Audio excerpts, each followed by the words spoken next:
What's going on, everybody? This is Chris Classic dropping the car vlog. Hope you guys are having a wonderful day. Just got off of work. I'm very tired, but we are going to make this video right now. Nobody tells you today, remember that God loves you, Christ loves you, and I love you as well. Hope you guys have a wonderful day, night, week. We're going to go through trials and tribulations, and when we read the word, we understand how we can go through it, how we're supposed to move, and how we're supposed to even be still. And sometimes that's hard for us to do because we feel like we have to do something. You know, sometimes we just got to stay still and let God handle it and give it all to Him. Make sure you subscribe to the Taking Home Podcast, where I talk about professional wrestling topics. Make sure you also subscribe to C3 Ultimate Wrestling, me and my wife's professional wrestling company that we are fighting back to get control over. February 1st, Dyer, Indiana. Our 15th show is called 15th Takeover, but with the board being a part of it, you know, I side-eye it, but it is a big celebration for the company, C3 Ultimate Wrestling. Matches you've never seen before, great matches, great action, so make sure you get those tickets. It is in Dyer, Indiana. So if you live in Dyer, you live in East Chicago, Hammond, you live in St. John, Griffith, you live in Chicago Heights, Dalton, Fort Heights, anywhere around the area, just come see some great wrestling. You'll never regret it. I wanted to talk about Crown Jewel 2024. It was okay. It was okay. This is my review, guys. It was okay. Like, they've always been like house showy with a WrestleMania vibe to it because of the people at Saudi Arabia giving them so much money to perform great events. A lot of people support them doing it because of they have WWE fans out there and things like that, and some people do not because of the restrictions and the laws they have concerning certain things, especially the women. I see both sides, but you know, if they want to go and see a great show, why not? You know, I do know that they was in danger the first few times they went, and they just decided to go there, and then, you know, they're not really forced to go perform, you know, outside of the thing with Sammy, because they had a big thing with Sammy, and Sammy couldn't even go for a little bit because they was doing it for his well-being. So that even goes to why a lot of people are not for them going there. But Sammy has been going, he went last year and he went this year. I think the year before, I could be wrong, but still. I call these shows non-canonically canon. Basically, most of the matches are non-canon, which means it does nothing to do with storylines. But with this year, they did dash a little bit of it for storyline purposes because, you know, they're putting it all together. But usually before that, most of the matches are non-canon. So let's go into it. First match was Bloodline 2.0 versus the OGs, Roman, Jay, and Jimmy Uso. The match wasn't that special. It was okay. Like, it was like a SmackDown. It was like a TP match. I'm sorry, y'all. I'm sorry. Most of these matches now with the Bloodline and stuff, they put us on the edge of our seats about who's going to come out, who's going to debut, who's going to return, who's going to do something. And this match was first. So a lot of people was like, oh, well, it must be The Rock, because I believe The Rock was there. So, and a lot of people was like, maybe Sammy. So, like I said, the match was okay. The crowd loved Roman, Jimmy, and Jay. They loved it. Roman would try to go for certain tags, and Jay would tag his brother in. Wasn't seeing eye to eye. I loved how they were doing that. Back and forth between both sides. Jacob being Jacob. Jacob, by the way, sidebar, pay that charity back in Wisconsin because everything is going viral again about you not paying them. So I don't know if you're ever going to see this, but you know what I'm talking about. I was supposed to go to that show. Pay them. You know, you are a dope wrestler, but be a better man. But anyway, going back into it, I think he was like a true MVP to it because of the finish, how it came through, how basically he took out Roman, then he did a dive out and took out two people. What's his name? Tama Tonga, he did good. Like, a lot of everybody in the match did good. Now, the sad part about the whole situation to me, though, is Tonga Loa's non-involvement in it. Like, y'all literally, like, Bloodline 2.0 has 4 people, and he really didn't do much. Like, especially at the end. He did more at the end where the Bloodline original was attacking and stuff like that, and and he jumped, it was like, dang, what was the point? You guys are supposed to be the bad guys and he's not doing nothing. So I don't know if they're just trolling people, but still, it's nasty work. Basically, Solo hit Roman with 2 spikes and pinned him. 1, 2, 3. So Solo was on that list of only a few people in the past few years who have officially pinned Roman Reigns. It's not the end of the feud. We know that War Games is this month, so most likely, they're going to have Bloodline, the OGs. They're going to have all 4 of them. With it's going to be Jimmy, Jay, Roman, Sammy, and then Paul's going to be there against the 4 of the Bloodline 2.0. I don't know if they're going to have the Tongan's brothers, his brother. I don't know if Zilla's going to be there. I don't know. But like I said, more people was interested in what was going to happen after the match. Some of us knew that the OGs was going to lose because they wasn't seeing eye to eye. But like I said, it was okay. It was okay. Like I said, Sammy coming out at the end to try to help the OGs, quote unquote, because people, you just got to watch it. Everything's not predictable. He was trying to kick Solo. Solo moved out the way, and Sammy wound up kicking Roman. So then Jimmy, he started having beef with Sammy, and then Jay was saying calm down, and then they got in each other's face, and then Sammy left. Sammy had a big pop coming out because he is Muslim, and a lot of people resonate with him, and he is a big star in WWE, so shout out to that. Like I said, more of the story than the actual wrestling, and I'm fine with that. Sometimes it's not about move.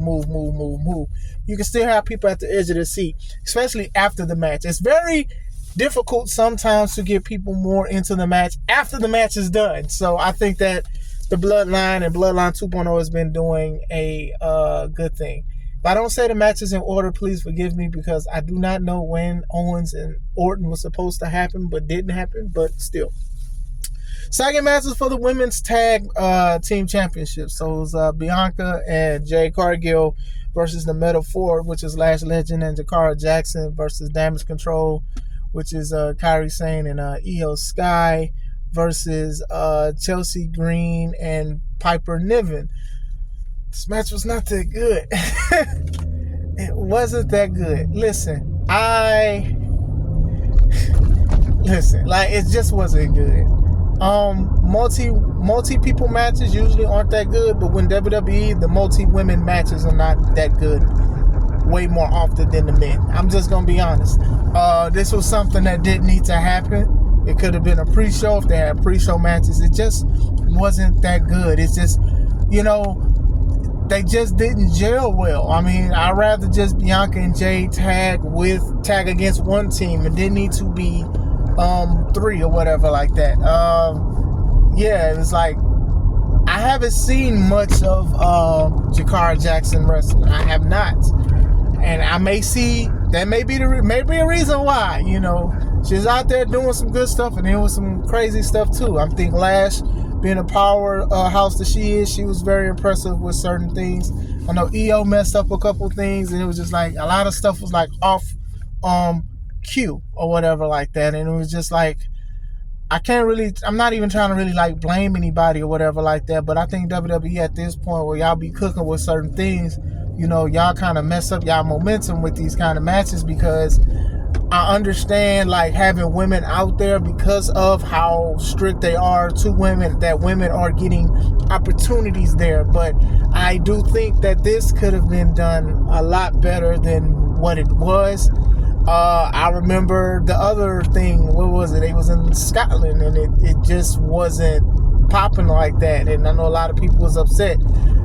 Y'all got to have a better director or producer when it comes to those kind of things, because, man, it reminded me of the old school where people talk about the bathroom breaks in wrestling. And I don't mean no disrespect to none of the women that were involved, but it's just like, man, I be like, when people be saying we need opportunity, we need this and we need that, and you won't regret it. This is what made people regret it. Stuff like this, man, it just could have been better. But the winners were the tag champs, which was Bianca Belair and Jade Cargill. They did basically a doomsday device. It was very impressive because it was on Piper Niven, and I think they got to start selling Piper's size a little more. Everybody's picking her up now, and she's eating a lot of pins, and I don't think they need to keep doing that. So I will say that. Next match, one of my favorite matches of the night, Seth freaking Rollins versus Bronson Reed. Now, Bronson Reed came out with some dope gear. MF Doom, I think I'm saying his name right. I'm not familiar with him, but rest in peace. But that was the first thing that I saw, because I knew that guy was, he had a big following with his music.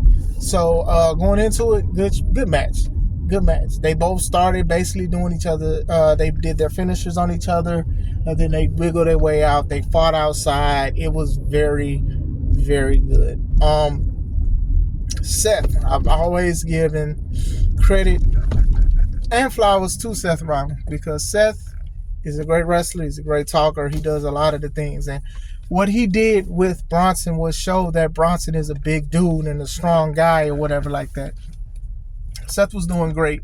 Bronson was doing great too. This was some old school stuff. This was like, this dude was so unstoppable, Bronson, that Seth had to do all kind of things to basically keep him on the ground. And that's just an element that's missing in a lot of wrestling nowadays, because a lot of people don't care to push the bigger guy. A lot of the smaller guys want to do stupid stuff with the big guys, and it just doesn't work. This match was very good. Like, if there was one match to replay, it'll definitely be this one. Ending came where, like, Seth tripped Bronson, and Bronson's face hit the steel steps that he was holding. I believe he had a cut and started bleeding. Then Seth gave him a standard curb stomp. Bronson kicked out, and then Seth went on to the top and gave a super curb stomp. 1, 2, 3. And while he was celebrating, he got out, he turned around, Bronson got up like it was nothing. That's how you show what a monster is supposed to do. Because even Seth was like, oh, you want some more? You want some more? And then even after the post-match interview, they was asking Seth. Seth was like, I feel like I didn't do enough. That's how you put Bronson into a main event scene. That's how you elevate Bronson. Like, a lot of people be like, oh, well, if you lose, you get de-pushed, or your job, or you're squashed. No. This made this dude look more unstoppable and stuff, even though he lost the match, because he just got up after that, taking all the curb stomps, super curb stomp, and was bleeding. The bleeding added more drama to it and stuff like that. But very good match. One of the highlights of the show to me. Very good. Next match was Liv Morgan, Raw Women's Champion versus Nia Jax, SmackDown Women's Champion, for the biggest and the ugliest belt I have seen. There's too many belts in professional wrestling. Championship. That's what I'm going to call it from now on. This was also a very good match. Like I said, the matches was just good. Some of the matches were good. It was just certain things that, like, turned me off on it. And I'm going to tell you why about this match. Match was good. We all knew what was going to happen. We all knew what was going to happen. Liv has Dominic and Raquel Rodriguez. She has those two people. They were teasing Tiffany cashing in, which was definitely fine. Even when Nia told her to go to the back, she went, acted like, and then came back. I understand. That was all good. Dom and Raquel getting involved. Nia showing strength. Liv being a smaller person doing things like DDTs and things like that. Nia catching her from, like, doing the Oblivion tour. That was pretty good. Like I said, Nia's been on a hot streak run. Just doing good, dope stuff. So shout out to her. Basically, the finish came where Dom distracted, and I believe Raquel hit Nia. And then Liv hit the Oblivion on Nia. 1, 2, 3. Okay, solid match.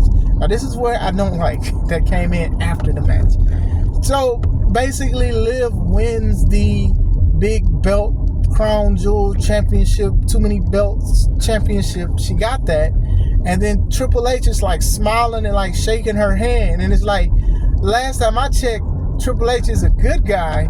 Like, why would you be shaking the hand of somebody that cheated to be the first inaugural, the champion, the crown jewel champion? Like, you could at least had, like, a concern, like, dang, you cheated to get here. And that's why I don't like when certain things like this happen, you know, because it's like, all right, cool, like, Triple H, you're supposed to be a guy we like. And I know this might seem like I'm nitpicking, and that's definitely fine. But still, it's just one of those things. Like, you literally just seen this lady have 2 other people help her get this championship, and you literally just in there smiling like, good job, congratulations.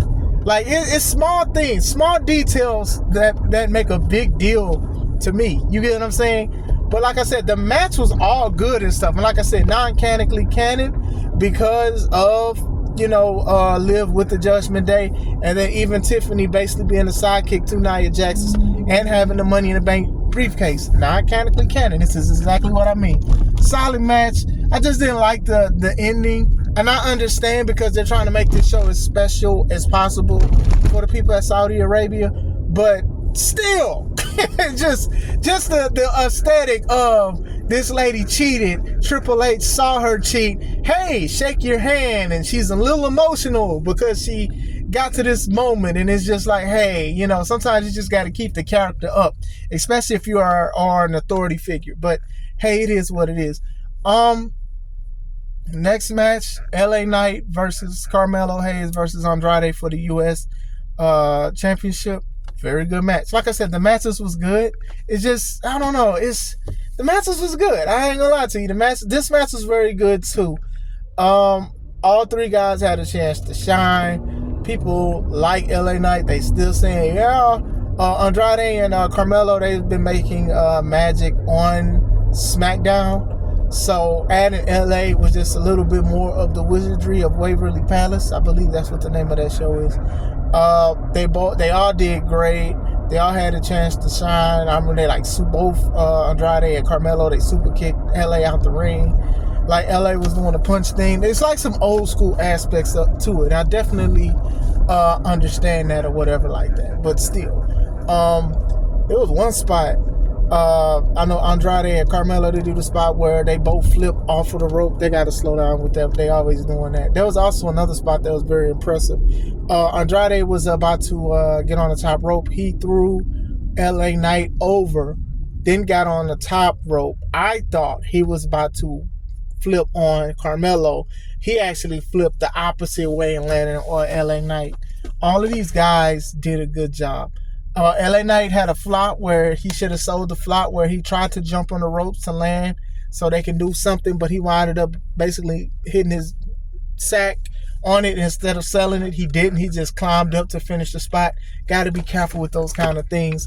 Finish came where Carmelo was about to hit a head scissors on Andrade, but as soon as he did it, he landed on his feet and Andrade had him. And then LA Knight hit Andrade with a BFT. So they both basically was like a double BFT. Now, I recommend if you didn't watch it, please look at it. It was very impressive. LA Knight wins. He's still the U.S. champion. Good match. Very good match. Very solid. I believe after this, it was supposed to be Kevin Owens versus Randy Orton. But they just wound up brawling. And then Kev winded up elbow dropping on Orton through a table. Hey, I mean, if you was a fan that wanted to see Randy Orton fight or Kevin fight, hey man, you probably be like, dang, that's a little crazy, but that's just part of the business. So that's all I will say about that. Main event was Gunther, the World Heavyweight Champion, versus Cody Rhodes, the WWE Undisputed #1 belt champion of the world. I'm going to finish my story championship. We all knew this match was going to be very good. We knew this match was going to be very good. Gunther was targeting Cody's back. He was chopping his back. He was doing a whole bunch of things. He gave him power bombs. He was doing a whole bunch of stuff. Cody, with the old school resiliency, just continued to fight.